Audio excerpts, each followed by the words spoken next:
فقر کی دنیا، فقر، فقیر، اس حوالے سے جو پوچھا گیا ہے، تو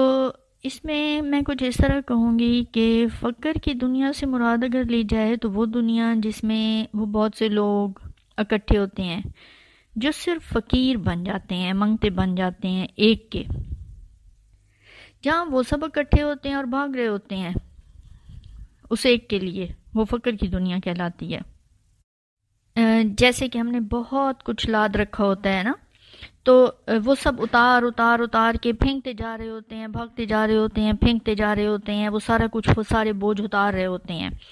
اور اس طرح وہ اتارتے وہ سارے بوجھ ایک جگہ وہ آتی ہے کہ جہاں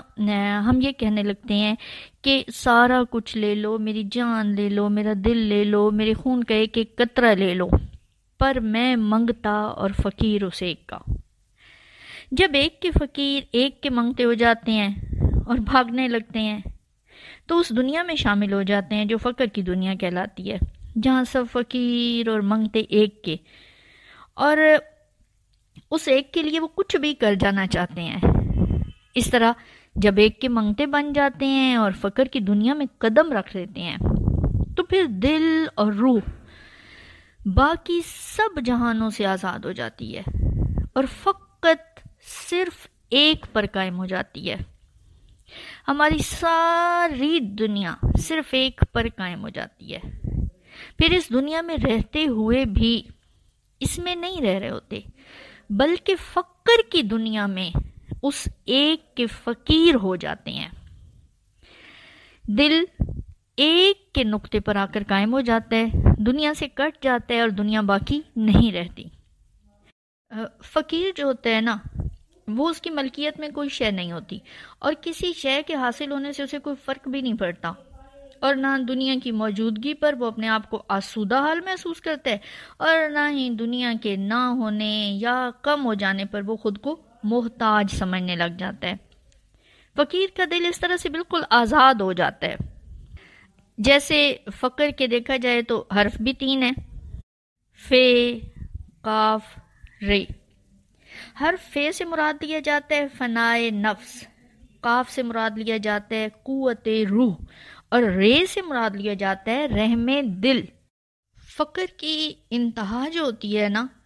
وہ چلتی جا رہی ہوتی ہے اس طرح سے کہ خواہشات نفسانی سے گزر کر فنا ہوتے چلے جانا،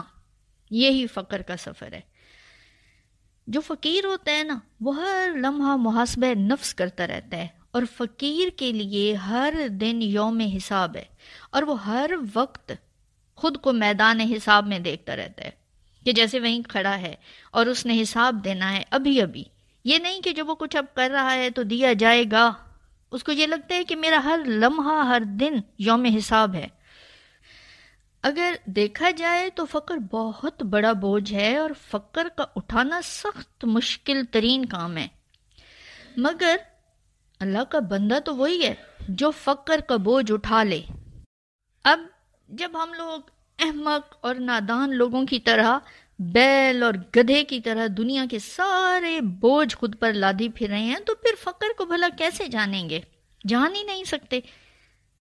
فقر کو اس طرح سے بھی لیا جا سکتا ہے کہ جیسے وحدت اور نور الہی کا ایک دریا ہو۔ جو فقیر ہوتا ہے نا، وہ سب مقامات اور مراتب اور تمام دنیا کو پس پشت ڈال کر صرف اس ایک کی چاہ میں اس میں غرق ہوتا چلا جا رہا ہوتا ہے۔ ایسے اگر فقیر کو دنیا کا گلہ کرتے دیکھیں نا، کیونکہ فقیر کے لیے دنیا کوئی اہمیت نہیں رکھتی نا، تو فقیر کو اگر دنیا کا گلہ کرتا دیکھیں تو اس کی 2 ہی صرف وجہ ہو سکتی ہیں۔ ایک تو یہ کہ وہ فقیر یا تو دنیا کا طالب ہے ابھی، اور دنیا اس کی طرف نہیں آئی، اس کے گھر میں جمع نہیں ہوئی، اس لیے دنیا سے اب بیزار ہو کر دنیا کا گلہ کرتا ہے۔ اور یا پھر دوسری وجہ یہ ہو سکتی ہے کہ وہ فقیر اللہ تعالیٰ کا طالب ہے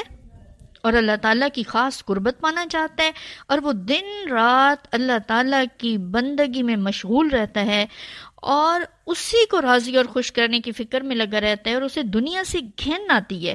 اور وہ اسے مردار اور بدبودار چیز کی طرح دکھائی دیتی ہے، اس لیے اسے دنیا پسند نہیں آتی اور وہ پھر دنیا کا گلہ کرتا ہے۔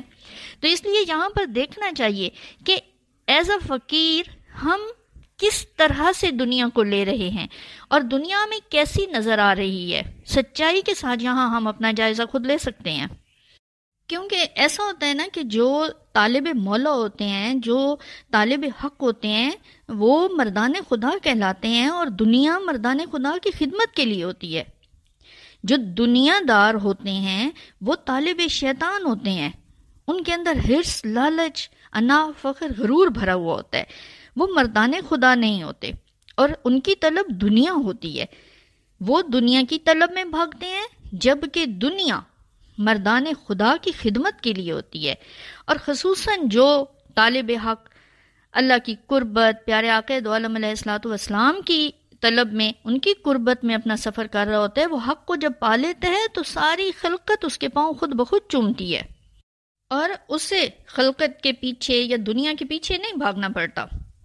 جب ایک کی طلب میں سفر کرتے ہوئے فقر کی دنیا میں داخل ہو جاتے ہیں اور اپنا سفر جاری رکھتے ہیں ایک فقیر کی صورت میں، ایک کی طلب میں، تو دونوں جہان جو ہیں، تمام خلقت جو ہے وہ دیوانہ وار اس فقیر کی طرف آتی ہے۔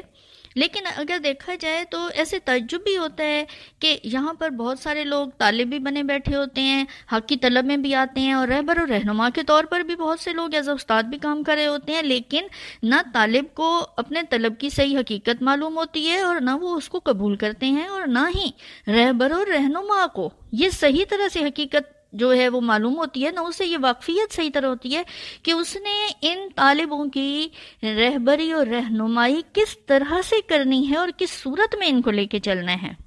کیونکہ فقیر کے اپنے لیے بھی ظاہری شریعت اور باطنی شریعت اس کے لیے اس طرح سے ہوتی ہے جیسے کہ دو پر ہوں یا دو پاؤں ہوں جن پر چل کے وہ اپنا سفر مکمل کرتا ہے، جس سے وہ اڑان بھرتا ہے دو پروں کے ساتھ۔ تو فقیر کے اپنے سفر کے لیے جو چیز ضروری ہے وہ اس کو انجام دے رہا ہوتا ہے، تو تبھی وہ ایک رہبر و رہنما کے طور پر آگے بھی وہی چیز سکھا سکتا ہے۔